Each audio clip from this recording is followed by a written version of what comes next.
October 2015. That's the last time a brand new Halo game was released. And though I wasn't the biggest fan of Halo 5 Guardians, even I can admit that when a Halo game, at least a new Halo game, isn't out there, the game world can feel a bit empty.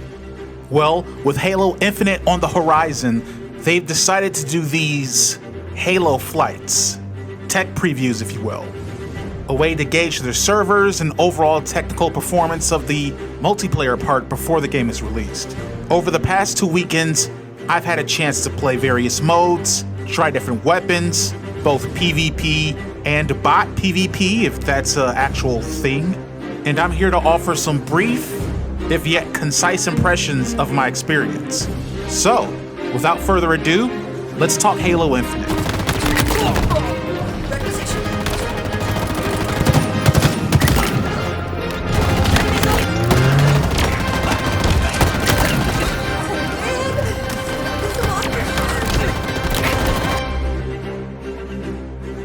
Now, right off the bat, if I had to boil down my impressions to some very simple sentence, phrase of words, yada yada, I would simply say that my experience playing in Halo Infinite's multiplayer has been really, really, really good. The pace feels right.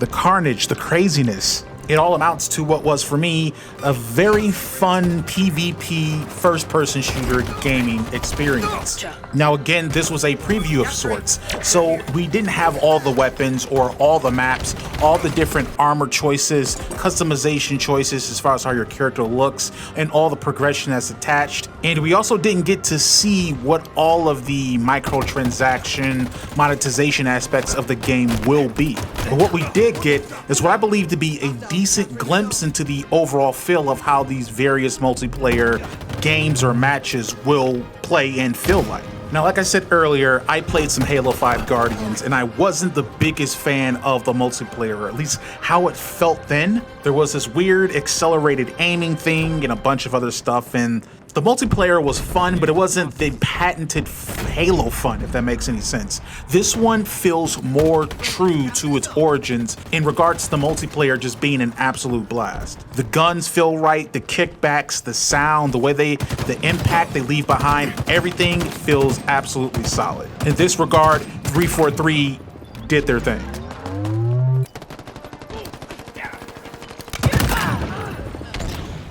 I will also say, just throwing it in there, I know there was a lot of talk about the grappling hook that they added to the Spartan suit or outfit, and yeah, the grappling hook feels amazing. I'm a really, really big Titanfall fan, and so, you know, having that whole aspect of it, for me, felt right at home. And the idea of Master Chief being able to grappling hook his way up buildings or a cliff or whatever it is, just makes him more of a badass, in my opinion. But again, to the preview or the beta. So they showcased a few different modes, team battle being one of them, bot arena being another, and there were other ones, I'm forgetting what they all were, as well as the academy where you could actually just play bots and train and get a feel for the weapons, how everything felt as far as movement, as far as, you know, field of view, all those different type of things. Now, of course, several of the old-fashioned, you know, Halo staples, the assault rifle, the pistol, obviously, your regular loadouts, the DMR, the sniper rifle, and the rocket launcher, they're all there, as well as a bunch of other great weapons. And I have to say, somebody bottled me, or not bottled me, but bodied me with a needler quite a few times, and yeah, it's interesting. So like I said, the academy where you get to train up, figure out how the different weapons work and how they feel. Now, I went into the space for a while because, again, Halo 5 Guardians was a while ago, and my Halo game is just, it's not that tight, at least not how it used to be back in the Halo 2 days when I was straight bodying my cousins like every single day. Anyway, I got a feel for how everything worked, how it felt, the pacing, the movement, field of view, how the gun kickback and sound and everything felt. And after I felt comfortable with that, I was able to move on into the other game modes. Now, one of the things I will say with my experience, at least in Halo, with the Halo Infinite multiplayer, is that everything felt fair. I didn't feel like I got ripped off on kills or that I was maybe, you know, robbed of a lot of them. There were some cases where I was, but I'll get into that a little bit later. Overall, the game feels fair, which made one thing fairly obvious to me up front, and that is the fact that I absolutely suck at Halo. My aim was off here and there. I'm shooting shit everywhere, never at the person, completely missing shots, doing the whole blind grenade throw like I learned in COD and all those other type of games, and it worked a couple of times, but mostly it was a complete failure. So that was the first thing, and I think, again, that speaks to that whole aspect of the game feeling fair. But even though I was getting bodied left and right, there was never a point of frustration. Again, the whole thing felt fun. And obviously, this is a video game. You want that to be the forefront of the experience that a gamer has, unless your name is Naughty Dog, in which you want to speak some kind of pretentious, preachy.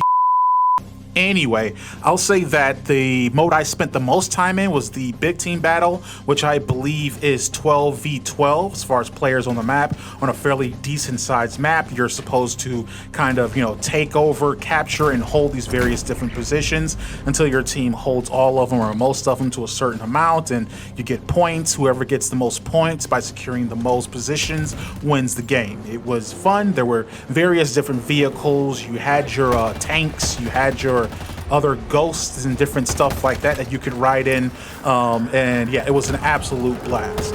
Again, you had certain special weapons that would spawn on the map, as well as the ones you loaded in with. Usually it was just the assault rifle and the pistol, and yeah, so you got to experience all these different types of weapons, at least the ones that were there. Again, there's a lot more that will be added later, but I think it was a decent amount of weapons in the beta in order to experience the breadth of everything they have so far.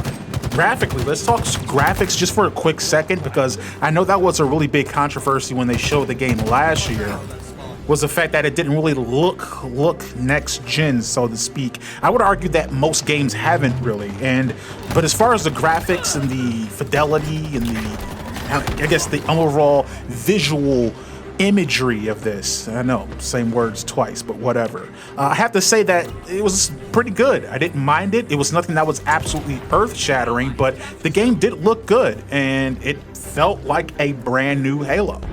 Okay, a few things that I guess I want to say that stuck out to me that I didn't like. One was the time to kill, right? Or whatever ratio they want to call it. It was weird to have instances where I would get the jump on someone and empty a full clip of the assault rifle right into them. And the very few times I was able to actually aim correctly, and they still weren't dead. That was weird to me. It seems like if you make the effort to get the jump on someone at the exact right time, you're nailing all your shots, you're hitting either upper torso with the head, that you would be able to at least get a kill. You put a whole 20-30 bullets into them. But that didn't seem to be the case. Ideally, they would maybe fix that. That's something I would like to see a little bit better. Do you be awarded or rewarded for being able to do that type of stuff, rather than it really just come down to, if he can pivot or if they can pivot, who can reload the fastest and maybe, start to get a second clip off. That's something that I would like to see them fix. Another thing that was kind of weird to me is the aspect that you can slide, run, push B to slide, but when you would go to get back up, your person would start to do the regular walk again instead of continuing to run. Maybe it's the fact that I have too much experience with Apex Legends, but that felt weird. It seemed like if you did a slide that you would purposely lose your momentum, and I think that's something they need to correct for, because to me that would kind of mess up areas where I maybe slid to try to avoid some shots or to stay hidden or just to excel around a slope, and then when I get back up, I'm moving slower than I just was, and it just felt, everything just got thrown off slightly by having that there. Yeah, but those were my major gripes. Overall, I had a really good experience with it. I'm looking forward to the game releasing this year, December 8th. I will say that I'm someone that was vocal in the past about my, let's say, suspicions as to whether this game would really be everything it needed to be for Microsoft. But after this experience, I feel like they're headed in a good direction. This may end up surprising a lot of people with how good it may end up being. I'm definitely looking forward to see where they go with the story and the single player mode. Hopefully way different, because Halo Guardians was not it. Having to play lock for almost over half the game, was weird. And so hopefully they make sure that they've learned from that and say, yeah, the people want Master Chief, let's give them Master Chief. But that's it for me. My name is Jeremy. I am with Thoughts and Players. We are a weekly gaming podcast where we talk about all things gaming. We have big takes, no strings attached. We are everywhere on whichever podcast service you prefer. You can also catch us here on YouTube where we are uploading content. So give us a like, subscribe if you'd like, and we would really appreciate it. Until next time, thanks for tuning in, and we'll catch you on the next level.